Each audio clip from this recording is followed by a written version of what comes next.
विद्यार्थी मित्रांनो, आपण पाहतोय कॉर्पोरेट अकाउंटिंग या विषयाची माहिती। आपण मागील व्हिडिओमध्ये पाहिलं होतं होल्डिंग कंपनी अकाउंटमधील थेरी पार्ट 1। आज या व्हिडिओमध्ये आपण पाहणार आहोत थेरी पार्ट 2।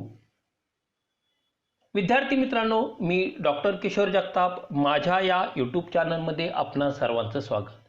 विद्यार्थी मित्रांनो, जर व्हिडिओ आवडला तर व्हिडिओला लाईक करा, आपल्या सर्व विद्यार्थी मित्रांना हा व्हिडिओ शेअर करा आणि ज्यांनी अजूनपर्यंत चॅनलला सबस्क्राइब केलं नसेल त्यांनी त्वरित चॅनलला सबस्क्राइब करून त्यासमोरील बेल बटन प्रेस करा, म्हणजे येणाऱ्या प्रत्येक व्हिडिओचे नोटिफिकेशन तुम्हाला तुमच्या मोबाईलवर प्राप्त होऊ शकेल।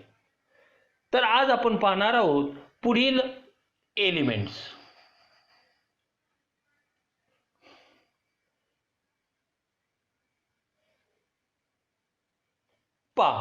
आपण मागील व्हिडिओमध्ये होल्डिंग कंपनीच्या संदर्भातला introduction, definition, financial year and preparation of consolidated balance sheet साठी कुठले महत्त्वाचे मुद्दे आहेत याचा विचार केलेला आहे। म्हणजे 1 ते 4 क्रमांकाचे मुद्दे आपण गेल्या व्हिडिओमध्ये पाहिलेले। आज आपण त्या पुढील मुद्द्यांचा विचार करणार आहोत। त्यामध्ये treatment to important items in consolidated balance sheet, steps in preparing consolidated balance sheet आणि finally prepare a consolidated balance sheet.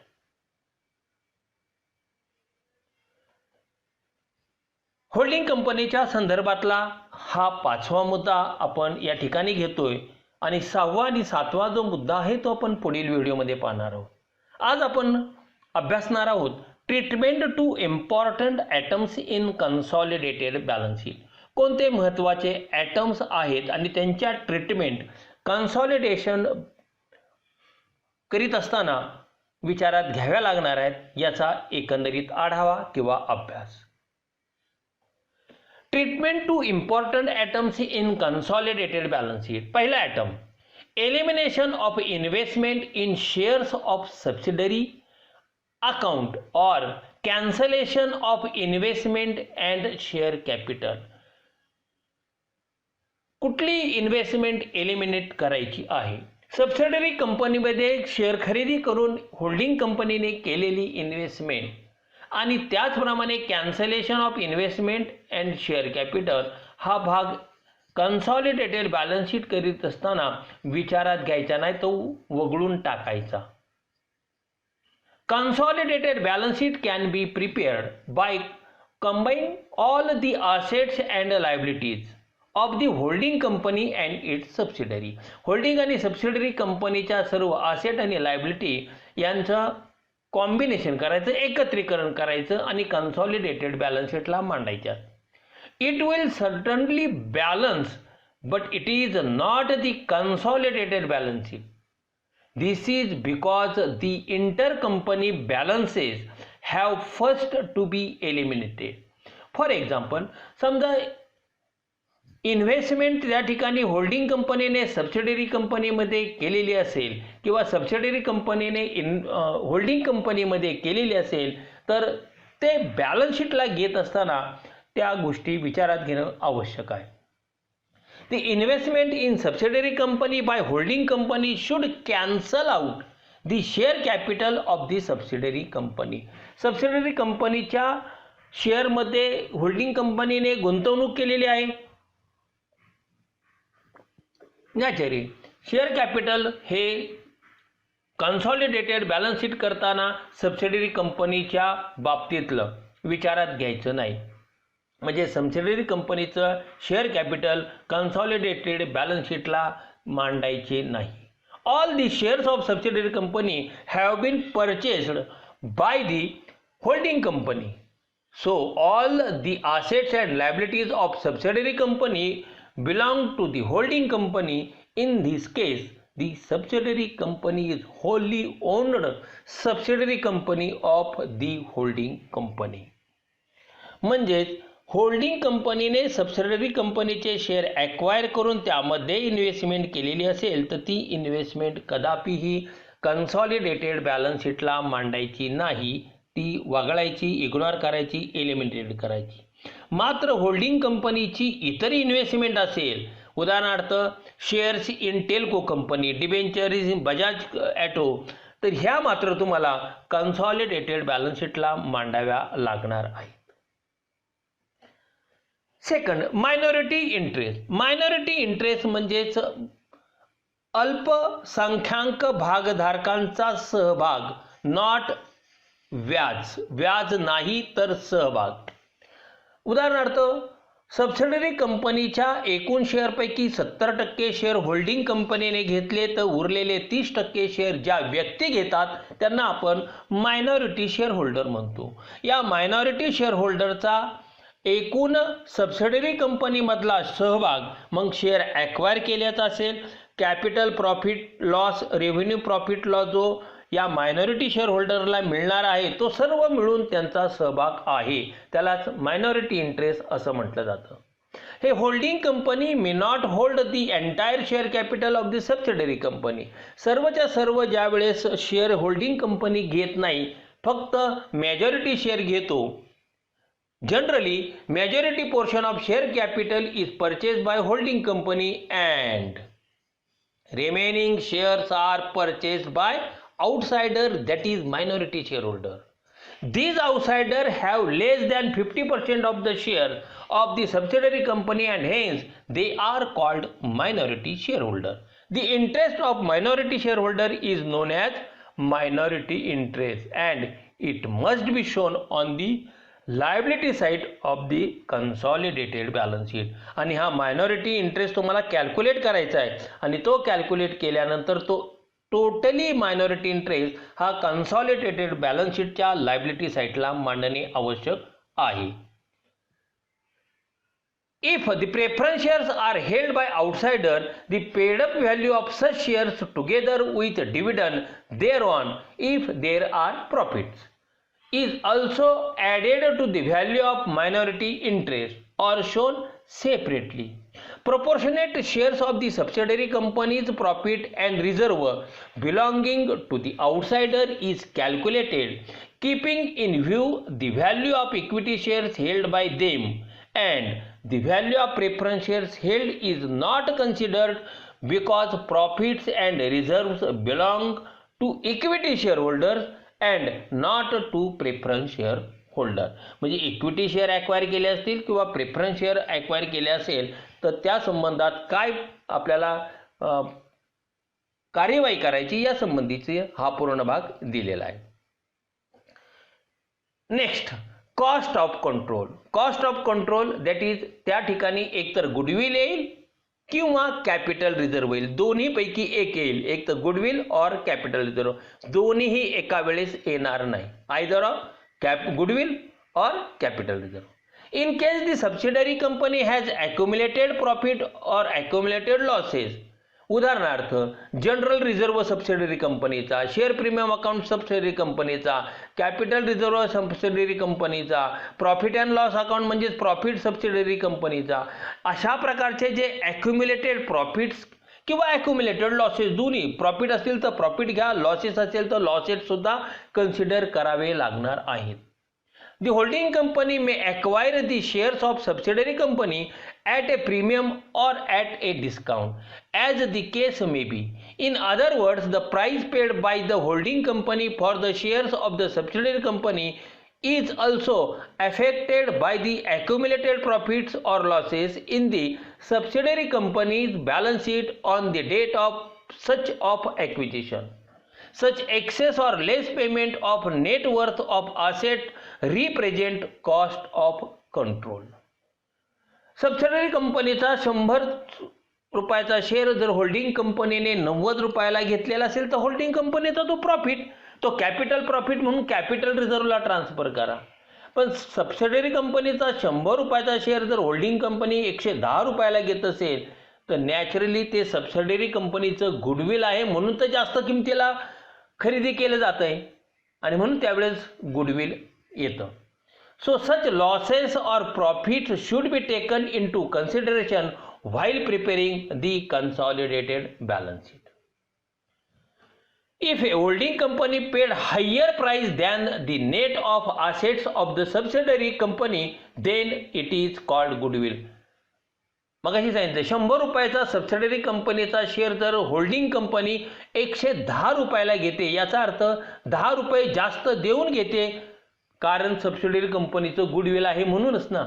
If the price paid is less than it's net worth of the assets, it is a profit such which is earned prior to acquisition of shares and has hence treated as capital reserve. 100चा share जर 80 रुपयाला holding company घेत असेल तर holding कंपनीचा तो profit आहे की 20 रुपये कमी किमतीला मिळतोय, फायदा 20 रुपये, that is capital reserve. If there is a goodwill in the balance sheet of the both the companies, it will be added to this goodwill. If the balance is negative, it will be considered as a capital reserve. पण holding company subsidiary कंपनीचा काय तिथे goodwill असेल तर ते goodwill त्यामध्ये हे नवीन येणारं गुडविल असेल तर ॲड करा, कॅपिटल रिझर्व असेल तर एक तर ते कॅपिटल रिझर्वमध्ये ॲड करा किंवा गुडविलमधून मायनस करा. कुठल्याही प्रकारे ते ट्रीटमेंट तुम्हाला करता येऊ शकेल. पुढचा भाग कॅपिटल प्रॉफिट ऑर लॉस, त्यालाच आपण प्री ॲक्विजिशन प्रॉफिट किंवा लॉस म्हणतो. उदाहरणार्थ सबसिडरी कंपनीचं वर्ष आहे 1 जानेवारी 2020 आणि वर्षाची अखेर आहे 31 डिसेंबर 2020, म्हणजे 2020 हे पूर्ण वर्ष, आर्थिक वर्ष, फिनान्शियल इयर सबसिडरी कंपनीचं आहे. सबसिडरी कंपनीचं अस्तित्व 1 जानेवारी 2020 पासून सुरू झालं. जानेवारी, फेब्रुवारी, मार्च आणि एप्रिल यापर्यंत ती सबसिडरी कंपनीचं अस्तित्व होतं. मात्र 1 मे 2020 रोजी जर होल्डिंग कंपनीने या सबसिडरी कंपनीचे शेअर खरेदी केलेले असेल तर हे 1 मे 2020 ही date of acquisition of shares आहे. या डेट ऑफ ॲक्विजिशन ऑफ शेअरच्या अगोदरचा जो कालावधी असेल, जो पिरियड असेल, त्याला प्रायर पिरियड किंवा प्री ॲक्विजिशन पिरियड असं म्हणतात. आणि 1 मे 2020 नंतर ते इयर एंडिंग पर्यंतचा जो पिरियड आहे त्याला आपण म्हणतो post acquisition period. Pre acquisition पिरियडमध्ये म्हणजे शेअर ॲक्वायर करण्यापूर्वीच्या कालावधीमध्ये जर सबसिडरी कंपनीचा जर काही प्रॉफिट असेल किंवा लॉस असेल तर त्याला आपण कॅपिटल प्रॉफिट किंवा लॉस म्हणतो. आणि शेअर ॲक्वायर केल्यानंतरच्या कालावधीमध्ये सबसिडरी कंपनीचा जर काही प्रॉफिट असेल किंवा लॉस असेल तर त्याला आपण रेव्हेन्यू प्रॉफिट किंवा लॉस म्हणतो. तेच मुद्दा इथे दिलाय पहा. The profits earned by subsidiary company up to the date of acquisition of shares by holding company are called as capital profit or pre acquisition profit, दोन्हीपैकी काही म्हणा. Such profit or loss are also sharing between holding company and minority share in their share ratio and vice versa. जर capital profit किंवा loss होत असेल तर तो त्या शेअर होल्डरमध्ये म्हणजे होल्डिंग कंपनी आणि मायनॉरिटी यांच्यामध्ये शेअर रेशोमध्ये वाटा. The holding company may acquire the shares in the subsidiary company either on the balance sheet date or any date earlier than the balance sheet date. If the holding company acquire shares in the subsidiary company on the balance sheet, all profits earned by the subsidiary company have been taken as a capital profit. मग असे आपण पाहिलं की subsidiary कंपनीचं वर्ष आहे 1 जानेवारी 2020 ते 31/12/2020. पण शेअर ॲक्वायर जर 1 जानेवारी 20लाच केला असेल तर 1 जानेवारी 20 पूर्वीचा, कारण 1 जानेवारी 20 काय झाली इथे ॲक्विजिशन डेट झाली, शेअर ॲक्विजिशन डेट. त्यामुळे 1 जानेवारी 2020 म्हणजे बिगिनिंग ऑफ द इयर ही ॲक्विजिशन डेट आहे. त्या अगोदरचा सगळा प्रॉफिट असेल तर तो कॅपिटल प्रॉफिट. आणि 1 जानेवारी 2020 ते 31 डिसेंबर 2020 या कालावधीतला प्रॉफिट हा रेव्हेन्यू प्रॉफिट म्हणून ट्रीट करायचा असतो.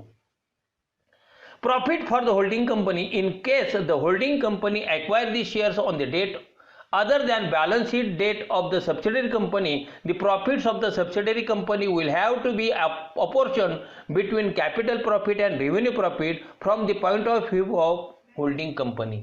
The profit earned by the subsidiary company before holding company acquires its shares or control is known as capital profit or pre-acquisition profit.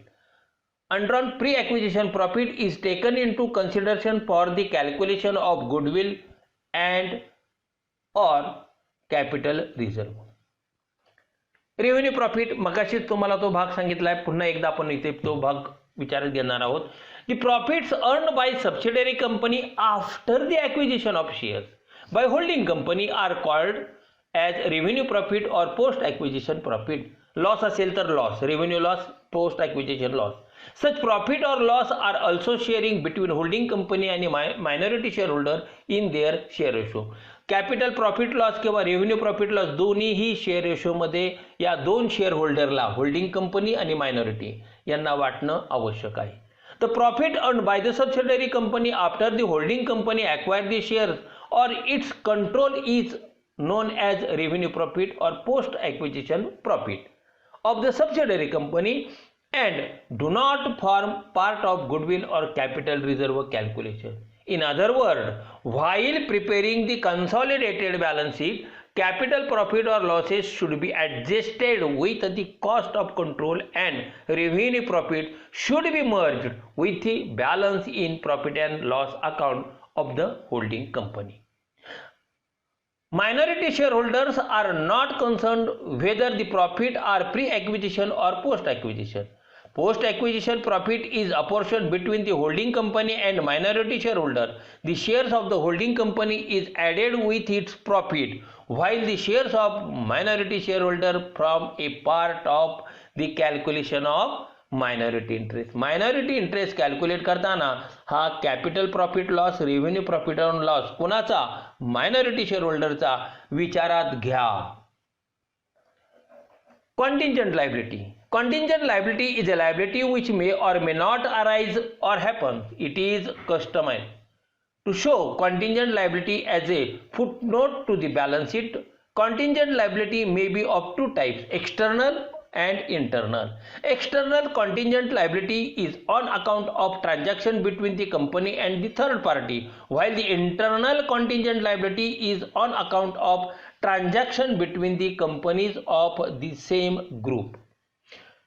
While preparing a consolidated balance sheet, the external contingent liability are shown as a footnote to the balance sheet, while internal contingent liability are eliminated from the footnote. ती वगळा ती लिहू नका, since they appear as actual liability in the consolidated balance sheet. Next, unrealized profit. Realize profit म्हणजे प्रत्यक्षपणे विक्री केल्यानंतर झालेला प्रॉफिट. अनरिअलाइज म्हणजे जी वस्तू विकली नाही पण विकली गेली तर किती भाव आहे. तुमच्याकडे गोल्ड आहे 10,000चं, आज मार्केटमध्ये गेलं तर 12,000 रुपये त्याचा भाव येणार आहे, मिळू शकतो, पण तुम्ही ते विकता का नाही? तुमच्याकडेच आहे, तुमच्याकडे 10,000चं गोल्ड आहे, आज मार्केटमध्ये जर विचारलं तर 12,000 रुपये त्याची किंमत आहे. म्हणजे तुमचं 2,000ने गुडविल तुमचे ते सोनं 2,000ने वाढ झालेली आहे का नाही आज मितीला? हो. मग तुमचा तो प्रॉफिट आहे का नाही? हो. तो कसा आहे? अनरिअलाइज. आणि विकल्यानंतर 2,000 रुपये प्रॉफिट होणं तो म्हणजेच realize profit. When the goods are sold by the holding company to subsidiary company or vice versa and if the goods remain unsold at the end of the financial, such goods are included in stock and appear as an assets in the balance sheet of the purchasing company. कुणी holding कंपनीने subsidiary कंपनीला किंवा subsidiary कंपनीने holding कंपनीला goods sold केले असेल तर हे अनरिअलाइज प्रॉफिटची ॲडजस्टमेंट होते. These profits earned by the selling company cannot be considered as a real profit. Real profit.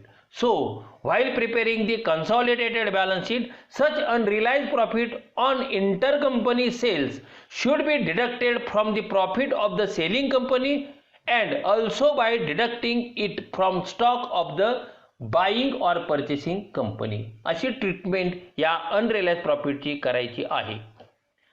Next, revaluation of assets and liability. If the assets and liability of the subsidiary company are revalued at the time of acquisition of shares in the subsidiary company, profit or loss on account of such revaluation is treated as capital profit or loss and is divided among the minority shareholder and the holding company according to proportion of equity shares held by them.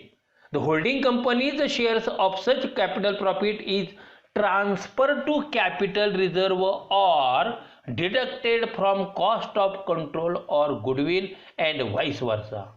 If there is a loss on revaluation, share of profit of minority shareholder is added to the minority interest and a deduction is made from the minority share interest if there is a loss on revaluation. Revaluation करताना asset लायबिलिटीवरचा जो profit किंवा loss होतो त्याची treatment कशी करायची आहे, त्यातला holding कंपनीचा आणि मायनॉरिटी शेअर होल्डरचा शेअर कसा डिवाइड करायचा, कसा मांडायचा हे या ठिकाणी सांगितलेलं आहे. Next, preference shares in subsidiary. पहिला भाग, when preference shares are held by holding company, if the holding company holds preference shares in the subsidiary company, the difference between the price paid of the shares and their paid up value of is adjusted against goodwill or capital reserve as the case may be, as is done in the case of equity shares. Second, when preference shares are held by the outsider, that is minority shareholder. In case the preference shares are held by the outsider, the paid up value of such share will be included in minority interest. कशात करा? minority interest मध्ये करा, जसं equity शेअरच्या बाबतीत करता तसंच.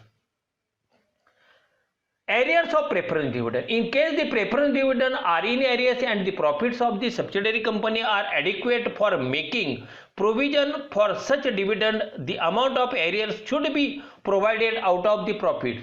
The shares of holding company in such arrears should be taken to its profit and loss account if they have been provided out of post acquisition profit. However, if such arrears or dividend have been provided out of the pre-acquisition profit, that is capital profit, they should be taken to cost of control.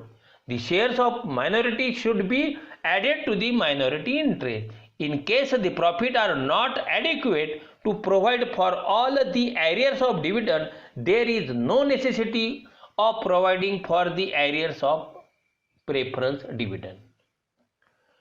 Bonus shares.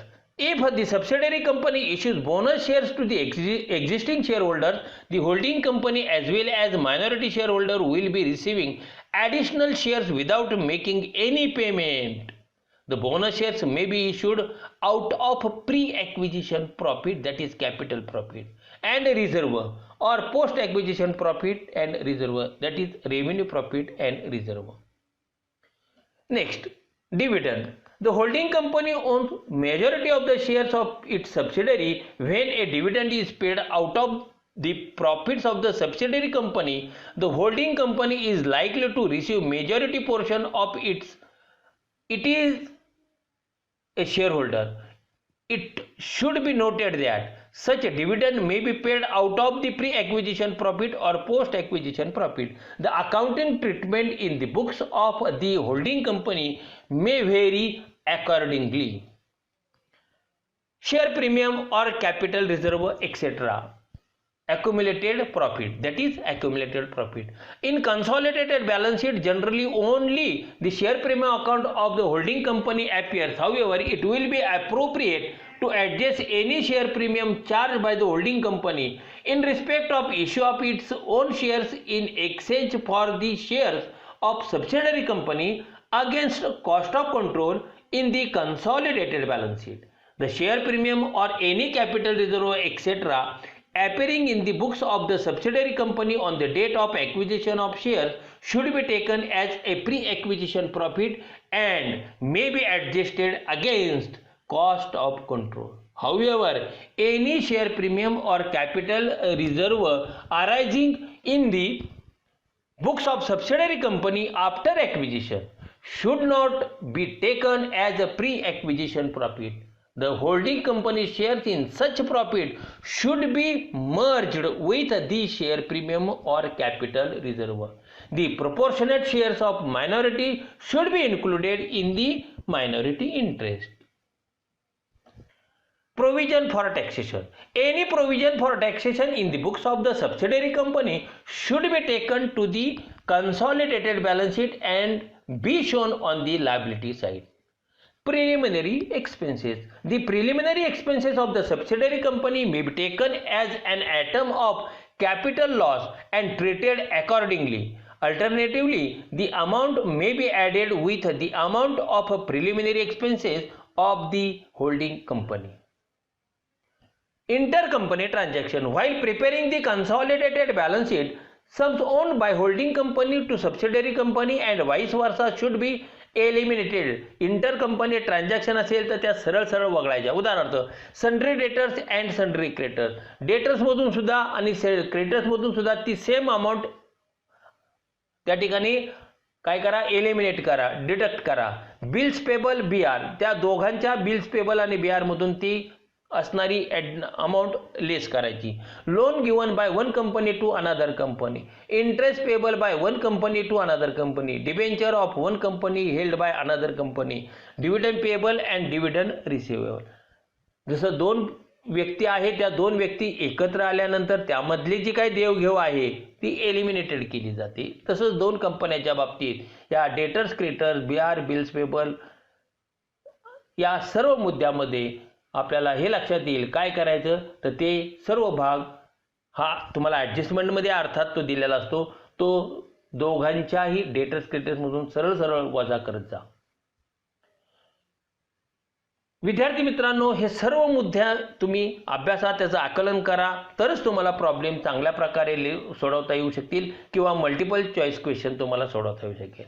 उर्वरित राहिलेला 6वा आणि 7वा holding कंपनीचा मुद्दा आपण पुढील video क्रमांक 3 मध्ये पाहणार आहोत.